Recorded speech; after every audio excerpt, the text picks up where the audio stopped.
Hello everyone, welcome to my YouTube channel. My name is Shalini Priyadarshini and today I am going to discuss about important current affairs from the Indian Express newspaper. But first up, why I am making this video? तो मैं ये video इसलिए बना रही हूँ क्योंकि मुझे पहले न्यूज़पेपर काफ़ी हेवी लगता था एंड टाइम कंज्यूमिंग लगता था और मुझे सारे आर्टिकल्स इंपॉर्टेंट लगते थे from UPSC point of view.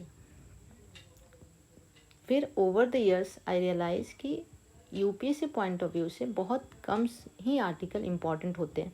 तो मैंने उसी अंडरस्टैंडिंग को आज इस वीडियो में डालने की कोशिश की है और आज के न्यूज़पेपर को सिंप्लीफाई करने की कोशिश की है। मैंने आज इस वीडियो में 5 आर्टिकल्स फाइंड आउट करे हैं फ्रॉम द इंडियन एक्सप्रेस जो कि इम्पॉर्टेंट है यूपीएससी पॉइंट ऑफ व्यू से। तो चलिए पहले मैं बता दूं कि आज मैं 10 मिनट में इस वीडियो में क्या करने वाली हूँ। तो ये मैंने कुछ 5 आर्टिकल, ये पहला आर्टिकल है जिसको मैंने थोड़ा हाईलाइट भी कर दिए इम्पॉर्टेंट पॉइंट्स और उसके कुछ शॉर्ट नोट्स भी बना दिए जो कि बाद में यूज़फुल होगा रिवाइज करने के लिए। फिर ये दूसरा आर्टिकल है, ये third one, fourth and then fifth article. Mostly आज के जो आर्टिकल्स हैं वो इकोनॉमिक्स से रिलेटेड हैं जो कि काफ़ी इम्पॉर्टेंट है। तो चलिए पहले आर्टिकल पे फोकस करते हैं। सो पहला आर्टिकल जो है वो समिट से रिलेटेड है और ये पार्ट है GS2 का जो कि इंटरनेशनल रिलेशन। ये समिट किसका है? ये ग्लोबल साउथ समिट है। कल इंडिया ने होस्ट करा था, थर्ड समिट होस्ट किया गया था। इस आर्टिकल में कल क्या डिस्कशन हुआ उसके बारे में, कुछ चैलेंजेस के बारे में बात की गई है और कुछ सॉल्यूशंस के बारे में बात की गई है। तो चलिए पहले की पॉइंटर्स देखते हैं। तो पहली बात कि इंडिया ने होस्ट करा था। दूसरा, आवर ऑनरेबल प्राइम मिनिस्टर ने कल एक इनिशिएटिव प्रपोज करा, ग्लोबल डेवलपमेंट कम्पैक्ट, जो कि ह्यूमन सेंट्रिक होगा। क्यों ह्यूमन सेंट्रिक होगा? क्योंकि ये जो सदर्न कंट्रीज हैं उनको एक ये प्लेटफॉर्म प्रोवाइड करेगा, वहाँ पर उनके वॉइस को हर्ड किया जाएगा, सुना जाएगा। दूसरा कि इस कॉम्पैक्ट में क्या फोकस एरिया है। तो इस कॉम्पैक्ट में जो फोकस एरिया है वो है trade for development, capacity building for sustainable growth, technology sharing, project specific concessional finance and grants, जो कि बहुत इंपॉर्टेंट है इकोनॉमी को रन करने के लिए। जो दूसरी बात कही गई थी वो बहुत इंपॉर्टेंट ये है कि लास्ट ईयर जब इंडिया G20 की प्रेसिडेंसी कर रहा था तो उस समय digital public infrastructure global repository बनाया गया था, जिसमें एक एग्रीमेंट हुआ जहाँ पे मल्टीलेटरल कंसेंस हुआ on digital public infrastructure. Digital public infrastructure क्या है? वो UPI, आधार, जो कि सक्सेसफुल पब्लिक इंफ्रास्ट्रक्चर है। वहाँ पर उस एग्रीमेंट में 12 डेवलप्ड कंट्री जो कि सदर्न कंट्रीज हैं उनको उसके स्टैक को शेयर करने की बात कही है। उससे काफ़ी इकोनॉमिक डेवलपमेंट होगा। बट सब कुछ अच्छा ही नहीं हुआ, कुछ चैलेंजेस भी हैं जिसको कि इस आर्टिकल में डिस्कस किया गया है। जैसा कि आप लोगों को पता है कि वॉर्स जो है different part of the world में कहीं ना कहीं हो रहे हैं, उसकी वजह से फूड इन्फ्लेशन की प्रॉब्लम है, तो उसकी वजह से फूड सिक्योरिटी की बहुत चैलेंज है। दूसरा, हेल्थ सिक्योरिटी का भी इशू है, एनर्जी सिक्योरिटी का भी इशू है और क्लाइमेट चेंज एक चैलेंज तो बना हुआ है। तो ये जो चैलेंजेस जो बात करी गई है ये बहुत ही डेट्रीमेंटल है इकोनॉमिक डेवलपमेंट के लिए और ख़ास करके उस कंट्री के लिए जिनके पास रिसोर्स की कंस्ट्रेन है, जो कि है डेवलपिंग कंट्रीज़, जो कि सदर्न कंट्रीज़। दूसरा जो इशू है वो है टेररिज्म, एक्सट्रीमिज्म एंड सेपरेटिज्म, वो एक सीरियस थ्रेट है सोसाइटी पे। तीसरा, टेक्नोलॉजी डिवाइड,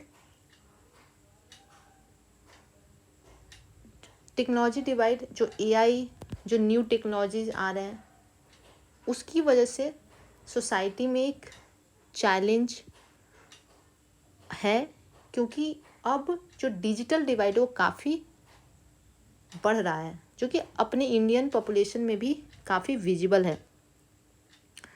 तो उसका भी डेट्रीमेंटल इम्पैक्ट है सोसाइटी पे। बट कुछ चैलेंज सॉल्यूशंस की भी बात की गई है, जैसे कि इन सभी ग्लोबल कॉन्फ्लिक्ट के लिए जो सॉल्यूशंस है वो है global governance, global agreement. Global agreement की जब बात करते हैं तो हमें मल्टीलेटरल इंस्टीट्यूशन के बारे में सोचना चाहिए, जैसे कि यूएन। तो बट यहाँ पे डिस्कशन किया गया है कि यूएन जो है वो ये ग्लोबल चैलेंजेस को केटर नहीं कर पा रहा है, तो इसमें रिफॉर्म्स की ज़रूरत है। तो आवर ऑनरेबल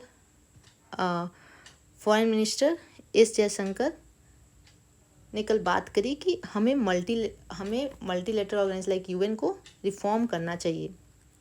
ये बहुत पहले से पुश है इंडिया का, बट कल भी बात की गई थी। तो ये तो था पहला आर्टिकल, जो कि बहुत ही कॉम्प्रिहेंसिव था और बहुत इम्पॉर्टेंट है इंडिया के पॉइंट ऑफ व्यू, यूपीएससी के पॉइंट ऑफ व्यू से, क्योंकि इंडिया जो है वो ग्लोबल साउथ का लीडर है। तो उस इंडिया के इनिशिएटिव बहुत इम्पॉर्टेंट हो जाते हैं डेवलपमेंट और प्रॉस्पेरिटी सदर्न कंट्रीज़ के लिए। जो सेकंड है वो इसी समिट से रिलेटेड है। इस समिट में फॉरेन मिनिस्ट्री सेशन भी हुआ था, जहाँ पे आवर फॉरेन मिनिस्टर ने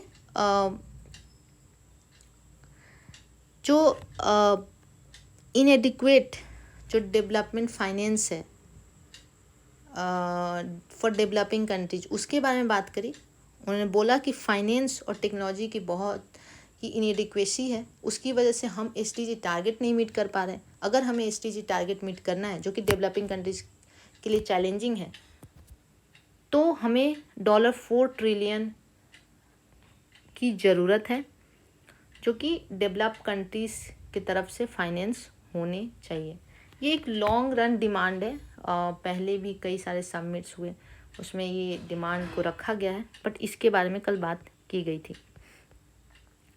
जो थर्ड आर्टिकल है वो है कि जो हमारी गीता गोपीनाथ हैं, डिप्टी मैनेजिंग डायरेक्टर आईएमएफ की, वो इंडिया आए हुए हैं। उन्होंने बोला कि इंडिया को स्ट्रेस करना चाहिए अपने और इम्प्रूव करना चाहिए फिजिकल स्पेस को इंक्रीज़ करने में। और ये इंक्रीज़ कैसे होगा? अगर हम इंक्रीज़ करते हैं रेवेन्यू टू जीडीपी रेशियो।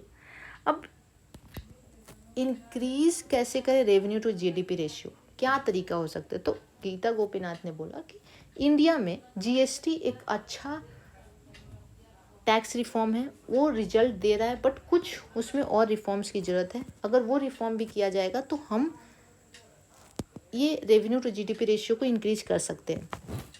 जैसे कि उन्होंने बोला कि अगर हम डिफरेंट जो टैक्स स्लैब हैं जीएसटी में, उसको और सिंप्लीफाई कर दें और उसके बेस को ब्रॉडर कर दें, तो उससे जो है हमारा रेवेन्यू टू जीडीपी रेशियो बढ़ सकता है।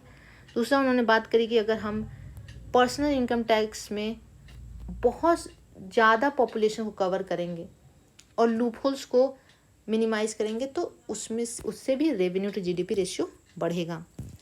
और हमें डोमेस्टिक रिसोर्स मोबिलाइजेशन पे बहुत फोकस करना चाहिए, और इसके लिए इम्पॉर्टेंट है कि हम अपने रेवेन्यू टू जीडीपी रेशियो को इम्प्रूव करें। ये कुछ पॉइंटर्स हैं जो इम्पॉर्टेंट है। फिर जो तीसरा आर्टिकल है वो ये है कि हमारा मेक इन इंडिया जो स्कीम है, उसमें हमें पता चला कि इलेक्ट्रॉनिक मैन्युफैक्चरिंग जो है वो उसका जो शेयर है वो इंक्रीज हुआ है। बट अनफॉर्चुनेटली हमारा शेयर तो इम्प्रूव हुआ, बट हमारी डिपेंडेंसी ऑन बीजिंग, एक चाइना, वो कम नहीं हुआ है। तो वही ये आर्टिकल बता रहा है कि वो कम नहीं हुआ है, वो रिसेंट ईयर्स में बढ़ा है। और हमारा जो है value addition, domestic local value addition जो है वो भी इंक्रीज नहीं हुआ, वो 15%, जबकि हेल्दी मार्क 35 to 40% है। तो इसके लिए ये एक चार्ट दिया हुआ है कि कैसे ये इंक्रीज हो रहा है over the years, last 5 years का चार्ट है वो, जो कि बहुत इंपॉर्टेंट है। ये कंसर्न है, लेकिन इसका सॉल्यूशन क्या हो सकता है? जैसे आप लोगों को पता होगा PLI स्कीम गवर्नमेंट ने लॉन्च करा था, वो मैन्युफैक्चरिंग, वो डिफरेंट सेगमेंट, डिफरेंट डोमेन को में मैन्युफैक्चरिंग के लिए इंसेंटिवाइज करने के लिए है। उसी तरह से गवर्नमेंट सोच रही है कि एक इंसेंटिव स्कीम लाया जाए, जिससे कि हम इलेक्ट्रॉनिक कंपोनेंट, जिसके लिए हम बहुत ज़्यादा डिपेंडेंट हैं फॉरेन कंट्री पे, उसको डोमेस्टिकली मैन्युफैक्चरिंग किया जाए और अपने इंपोर्ट्स को रिड्यूस किया जाए। तो एक बहुत ही अच्छा मूव है, बट अभी ये प्रोसेस में है। एक ये बैंकिंग में एक नया इशू आया है, वो ये है कि हमारा जो ग्रोथ लेंडिंग का जो लोन का जो ग्रोथ रेट है वो ज़्यादा है एज कम्पेयर टू डिपॉजिटर का ग्रोथ रेट। जैसे कि लोन का डिमांड बैंक में ज़्यादा है, लेकिन डिपॉजिट जो है पॉपुलेशन कम कर रही है, तो उसकी वजह से ये जो रेशियो है वो मिसमैच हो रहा है। ये रेशियो अच्छा नहीं है, हेल्थ बैंक के लिए अच्छा नहीं है।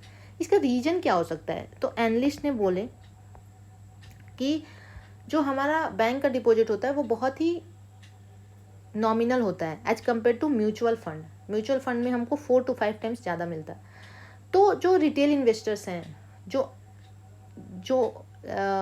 इंडियन पॉपुलेशन है, वो मोस्टली अट्रैक्ट है म्यूचुअल फंड की तरफ इन्वेस्ट करने के लिए एज कम्पेयर टू बैंक में डिपॉजिट करना। तो इस चीज़ को, इस प्रॉब्लम को सॉल्व करने के लिए बैंक्स को क्या करना होगा? बैंक को कुछ स्पेशल डिपॉजिट स्कीम्स लेकर आने होंगे, जिससे कि वो अट्रैक्ट कर पाएँ रिटेल इन्वेस्टर्स को,